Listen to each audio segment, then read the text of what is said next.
Breton est dans la salle. Oui.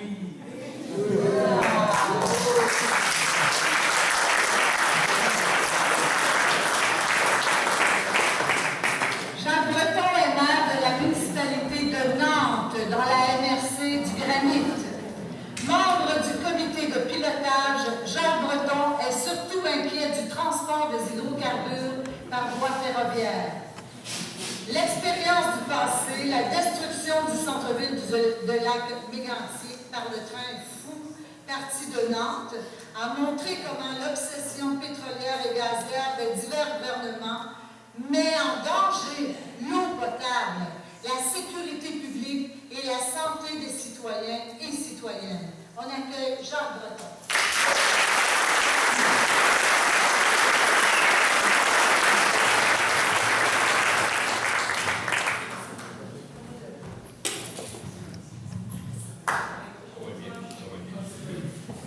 Bonjour tout le monde. Nous autres, au Lac-Mégantic, tout le monde a vu les images des millions de fois. Moi, le soir de la tragédie du 6 juillet, j'étais allé chez ma compagne, chez eux, qui vivait pas loin du centre-ville. C'était pas trop beau, puis il faisait chaud. Il faisait très, très chaud. Quand on a sorti sa galerie pour évacuer, il nous a sauté les gros champignons atomiques que vous avez vus à TV, là. C'était chaud, c'était encore bien plus chaud. On voyait des coups de soleil en radiation thermique, donc c'était pas beau. Je ne mettrai pas les efforts tellement sur la tragédie, je vais vous parler de train et de contamination. Une compagnie comme MMA, qui tient des permis d'exploiter au Canada, ça relève quasiment du criminel. J'ai un rapport, moi, qui me montre l'état de la locomotive, là, dans quel état il était installé. On essaierait de runner qu'un auto sur le chemin de même, là, puis les polices ne nous laisseraient même pas traverser la rue. Fait que une locomotive soit en avant de 72 wagons de 50 000 litres de produits pétrole brut, c'est un non-sens. Quand mes pompiers sont allés éteindre le feu environ vers 1h du matin, j'ai deux mes pompiers, puis le soupe de pompiers, là, elle scrape par l'huile qui sortait par des tubes. Puis là, le feu avait poigné après les conduites chaudes dans le train. Puis c'est ça qui a fait que ce train-là a été consolidé par quelqu'un qui n'avait pas trop les compétences, l'ingénieur dormait au centre-ville. Puis là, on a eu le résultat que ça a donné. Quand tout ça, là, ça a sauté, c'est une chose. Après ça, là, la réalité là, du 7-8 juillet, c'était d'éteindre ça. On n'a même pas de mousse au Québec pour les systèmes d'incendie assez importants pour être capable d'éteindre un feu de cette ampleur-là. Donc, qu'est-ce que ça a pris? Ça a pris 2 jours qu'une raffinerie à Saint-Romuald produise assez de mousse dans un 53 pieds citerne pour qu'ils puissent amener ça à Lac-Mégantic, puis que là, les camions d'incendie puissent faire un blast total de mousse puis de l'éteindre. Fait que là, on a vu que notre situation au Québec était pas prête à absorber des événements de cette ampleur-là. Mais là, après ça, là, dans le reste du mois de juillet, la contamination. C'est ça que je veux en dire, c'est ça qui rejoint tout le monde pour l'eau potable. Il y a 6 millions de litres qui sont déversés, puis il y a 100 000 litres qui sont en allée direct dans le lac Mégantic. 100 000 litres, c'est des grosses citernes, c'est des quantités phénoménales. On échappe un petit peu de goudron à toiture ou à asphalte à terre, puis on trouve quasiment c'est dramatique. Imaginez-vous 100 000 litres. Mais c'est gros. Ça a tout rentré dans le lac. Heureusement, de par la configuration du lac, où ça a déversé, ça a tombé dans le parc, ça a viré à Marina, puis ça a descendu dans la rivière Chaudière. Ça n'a pas été dans le 17 000 du lac. On a été chanceux dans notre malchance, parce qu'on n'a pas scrappé le lac Mégantic. Mais là, après ça, la rivière Chaudière, il y a du monde qui vit, tout le long de ça, là, descendre jusqu'à Lévis. Eux autres, là, il y avait plutôt potable. Là. Ils ont été obligés d'installer des conduites pour pomper de l'eau ailleurs, faire des puits en urgence, pomper ça dans des rivières avec de l'eau assez potable, vont être capables d'amener dans les villes de Saint-Georges, de Saint-Joseph, de Sainte-Marie, de Lévis, Chapelin. Ça a coûté des millions aussi en infrastructure.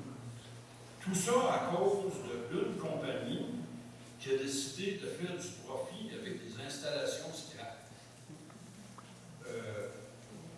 Nos pétrolières qui vont s'en venir ici, là, les compagnies advertentes, qu'eux autres, ils s'en foutent qu'on scrape notre territoire.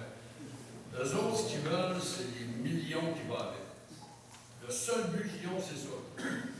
Quand les experts, M. Jurin, M. Goldman, nous expliquent que le système d'étain, avec des plastiques et des branches qui piquent à travers des roches, que ça finit par s'enfouir dans le sol pareil, ça va aller chercher nos nappes d'eau. Les réglementations qu'ils mettent là, qui n'ont aucun sens. En Europe, la norme est 10 fois ce qu'on veut permettre au Québec. C'est un non-sens. C'est complètement fou qu'un gouvernement nous dise, messieurs, mesdames, c'est acceptable. Vous devriez vivre avec ça, c'est acceptable. Ben non, c'est pas acceptable. Il faut dire non. Nous autres, la Rivière-Chaudière, ils ont décontaminé ça pendant un été d'été. Puis on a enlevé une petite partie, là. Il y a encore l'irrisation, c'est quand on voit du bleu, là, nacré sur l'eau, il y en a encore, il y en sort à tout boucher. On avait une belle fosse à poissons, là, à peu près environ 4 km du lac Mégantic. C'est fini, il n'y a plus de poissons là-dedans. Ils sont plus morts, il y a à peu près 5 litres de pétrole brut dans le fond de ça. Ils sont englués dedans. Il faut être capable de dire non. Il faut être capable de se mobiliser et de dire non. À un moment donné, l'industrie et le gouvernement, eux autres, ils veulent des profits, ils veulent de l'investissement, ils vont nous faire valoir le plus. Les compagnies d'excavation font de l'argent, puis c'est ça, puis ça amène de l'eau dans pas de l'eau, mais ça amène du monde dans le village. Oui, ça amène du monde dans le village, qui viennent tous scraper. Après ça, ils font quoi? Ils s'en trouvent, ils s'en vont. Eux autres, avec les machineries et le bebel. Là, le terrain contaminé. Ah, ben là, la municipalité, non, maintenant, vous allez nettoyer ça. Oui, mais c'est qui paye? C'est vous autres. Fait que les autres sont venus empocher les profits, puis quand ils ont fini d'empocher les profits, ils sacrent le gain, et c'est à nous autres à décontaminer. Il y a de quoi qui ne tourne pas bon, là. Ça n'a pas de bon sens. Je vais être là là-dessus.